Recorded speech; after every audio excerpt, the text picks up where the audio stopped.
Good morning, I'm Harley Schlanger from the LaRouche Organization with your daily update for May 10th, 2021.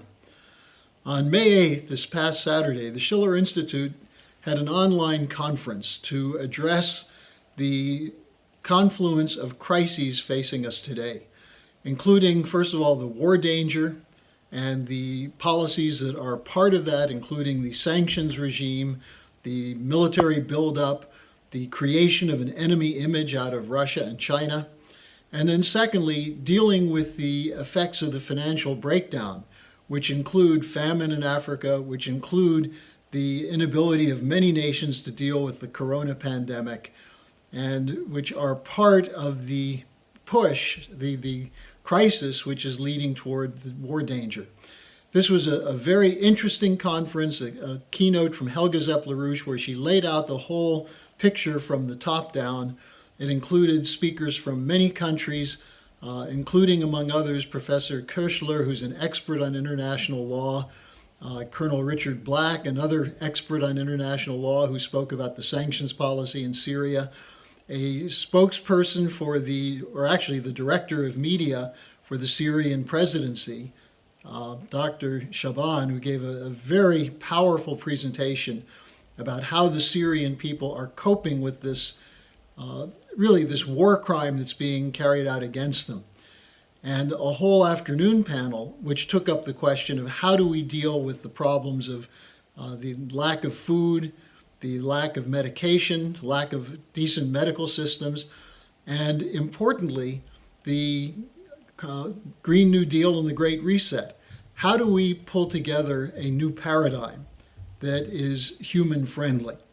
So that was the conference on Saturday, and I'd urge people to go to the schillerinstitute.com where you can see the proceedings.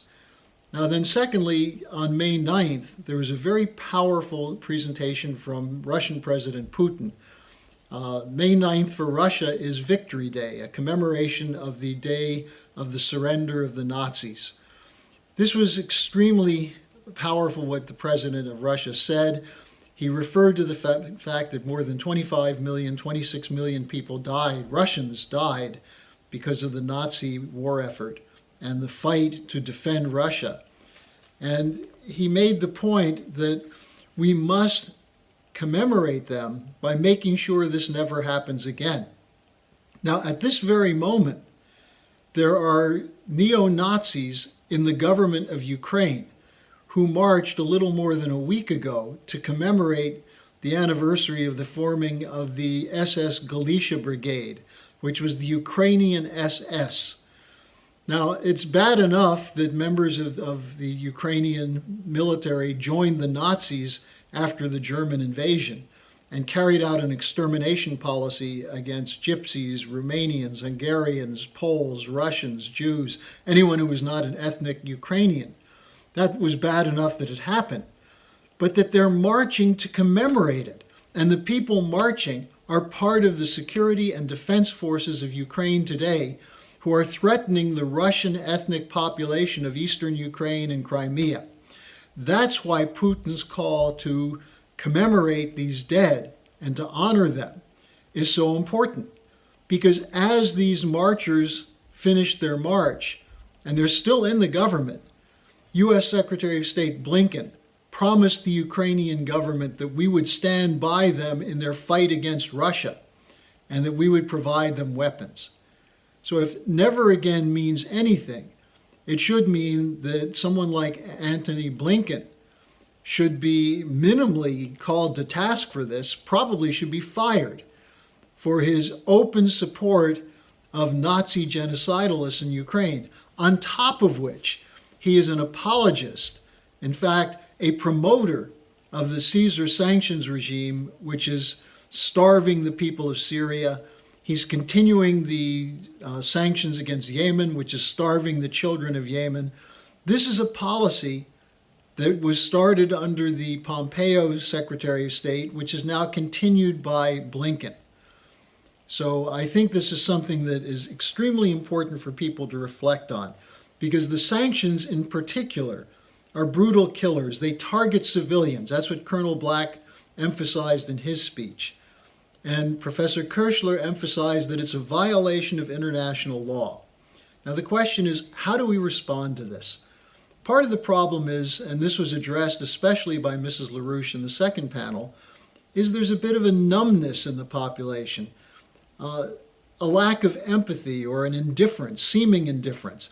I don't think people are indifferent to the sufferings of others, but they're more protective of their own suffering, more angry about it, or more beaten into submission by it than getting up and standing for the principles of our Constitution and fighting to break these policies, to end these policies. You know, we've had 10 years of decline of the economy in the United States. Actually, it's almost 13 years now, going back to the crash of 2008. We had just went through 4 years of the narrative against Trump and Putin, that they were corrupt, they're authoritarian, they're dictators, they're out to destroy the United States. We have lockdown fatigue, and the problem in the transatlantic region is that we never really had a full lockdown the way they did in China, which has been apparently successful in stopping the COVID pandemic, while we see continuing problems in the Western countries, and especially countries like Germany, France, Italy, and the United States. The vaccinations seem to be slowing that down, but it took a long time to learn the lesson of why was it that China was able to stop it? How come Vietnam had so few casualties? So these are some of the challenges that are posed to us. And in particular, what do we do about an economy where the physical economy is being collapsed and the financial side of things are being propped up to the point that the billionaires are becoming multi-billionaires, while an increasing number of people are having problems paying the rent, putting food on the table, and covering medical expenses. We're seeing real inflation. I'm not talking about the so-called official figures of 2 to 2.5%. We actually are seeing prices of things such as lumber, fuel, and food going up by double digits, almost within a month. So we have to recognize that this system is going through its death throes. And people like the think tankers, the Atlantic Council, the Council on Foreign Relations, who are not going to change their policy, they're doubling down. They're going with the Green New Deal and the Great Reset to create a new bubble while they're taking away what constitutional protections we still have. So the question for us is to defeat the war hawks, don't block out the war danger. And that means talk to everyone about it. We cannot afford to sleepwalk into a nuclear war. And that was the whole point of the conference. Those people who saw it came away from it with, I think, a heightened sense of both the danger, but also the possibility that through a process of deliberation, of reasonable dialogue, we can come up with solutions that will work. And those solutions stem or come from Lyndon LaRouche's 4 basic laws. So again, I urge you, watch the video from the Schiller Institute conference from Saturday. Join us, join the Schiller Institute, read our daily posts, look at our videos, and spread them. Don't be passive or submissive in the face of a global fascist order.